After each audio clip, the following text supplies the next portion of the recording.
watching a movie, and what's your response typically? I don't remember. You don't?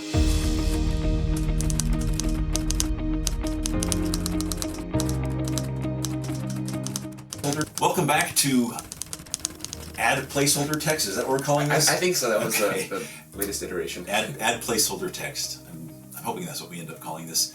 This past week, we spent a lot of time just sketching out the general skeleton of the story. And Nathan, maybe you can share a little bit, just a little bit, about what that story is starting to look like. So our thoughts right now are, there's a group of scientists who find out that some major disaster is imminent. And they somehow determine that the best way to stop that disaster involves genetically modifying some people, sending them back in time to allow the genetic modifications to run their full course and get these people to the point where they can effectively do what needs to be done to stop this disaster before it even happens. So that's kind of the general look of the story. But one of the things that we're learning as we study the art of creative writing is that there's a big difference between having a story and having a plot. So having a story is A happens, then B happens, then C happens. But having a plot is about saying A happens, so because of that, B happens. And because of that, C happens. And so one of the questions that we have to keep asking ourselves is, what would make this specific behavior in our current storyline the most appropriate response to whatever that event is?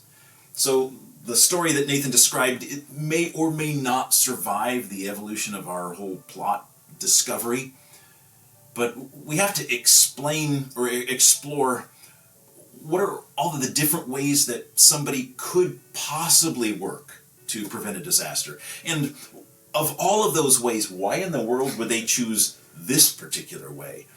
Something so complicated as genetically engineering a human being and sending them back in time.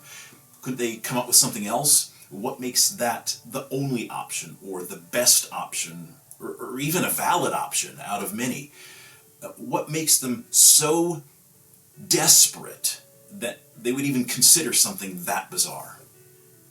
And questions like that, questions like the difference between story and plot, are things that we've noticed. We watch movies together somewhat frequently, and sometimes we'll see something like, well, that didn't follow from what previously happened. There was no plot there, there was just story. This happened, then this happened, then this happened, and why? Well, I guess I'll ask you when, typically it's the question that follows, we'll see something that's like, well, why did they do that? Couldn't they have just done this? That would have been so much easier. And I'll bring that question up sometimes when we're watching a movie. And what's your response typically? I don't remember. You don't remember your response? Typically, what I remember is, well, because that's what the script says. Oh, yes. Yes. The magic. How are they able to accomplish this? Oh, it's the magic of script writing. I learned a new phrase for that this week. It's called, or at least in some area, when you've got a character, especially a main character, and it seems that nothing can ever kill them. They're invincible. It's called plot armor. The plot armor is really thick. And why can't that person get hurt? Well, because we need them not to get hurt for a later plot point. I thought you were going with a different term, one that's somewhat similar, not specifically for the main character, though. When something happens, and I'm like, well, why does it work that way? It just seems like it shouldn't do that. Well, it just does. The magic of hand-wavium. Hand-wavium. Yes. Okay. So why does it happen? Well, just gloss over it. And that's something that we don't want in our stories, is hand-wavium, plot armor. We don't want people questioning, well, couldn't they have done it this way? That seems so much easier. And I guess if they do question that, which they might for some time, we want to make sure that we have a good answer for that. And here's why what seems like the simple answer doesn't work. But right now, that's not what we have. We have the bones of a story, but we haven't yet figured out how to put those bones together with joints to even make a skeleton of a plot right now. And we're starting to realize as we're talking that in order to make this video series work the way that we want it to, we need to let you watch us struggle with some of the specifics of the story, and that may mean spoiling the story sometimes. But if you don't want spoilers, we're going to try to make sure that when we do have a video with spoilers, we'll make it very clear in the title, in the thumbnail.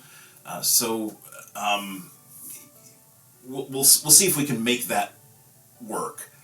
And we're going to have to edit this part out because I have no idea where I'm going with this. I think we're going to talk about some of our discussions about how we're going to portray the plot in our... Okay, go ahead. How about you start with that discussion then? All right. So one of the things that we're looking at is, as we're coming up with the plot, especially for something as complicated as time travel, we need to figure out how we're going to portray the plot in some sort of a timeline, how we're going to portray the story arc, not just for you, the reader, and how it's going to look from your perspective, but as we come up with the story as a whole, how are we going to look at it as we're writing it? Oh, right, because the thing about what particularly makes a time travel book confusing, or a time travel story, is that when we talk about plot, and we talk about, well, the whole point of plot is A causes B, which causes C, well, now you have in a time travel book an event that happened at one point in the future causing something that happened at a previous point in the past.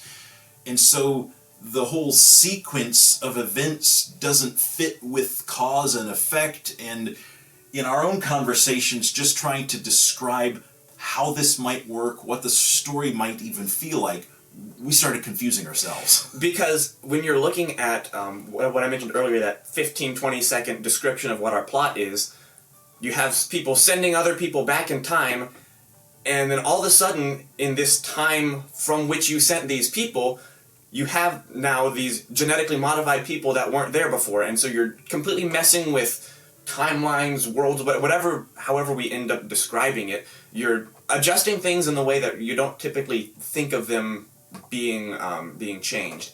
And so we need to figure out how we're going to write that out. And we've had some rather confusing conversations among ourselves where I feel like we were going to...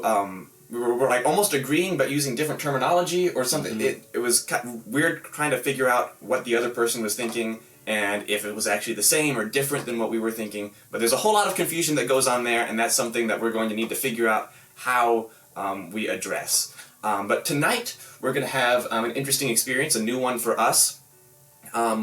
We are going to be going to a local writers group at our local library. This is something that one of my coworkers, John, shout out to John if you're watching this.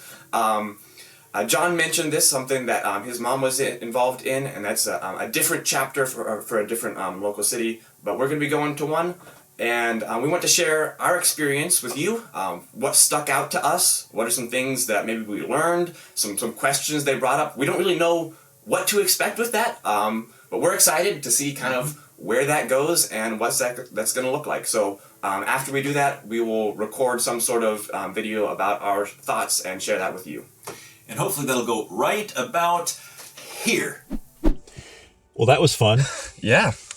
We had a great time walking all the way up to the front door of the library to find out that it's closed for renovation until mid-February, which is right now, but... Yeah, as we're recording, this is mid-February. So I guess we will not be attending the book club, or the, what's it called? The Writers Club, something like that. Writers Club. They meet the third Tuesday of every month, so hopefully by the third Tuesday of March, it'll be way past mid-February, and we'll be able to stop by and see what the meeting's all about. So we'll let you know next time, I guess. Yeah. And this is us from the past, hoping that us from the future actually recorded an interesting video for tonight's gathering of the group.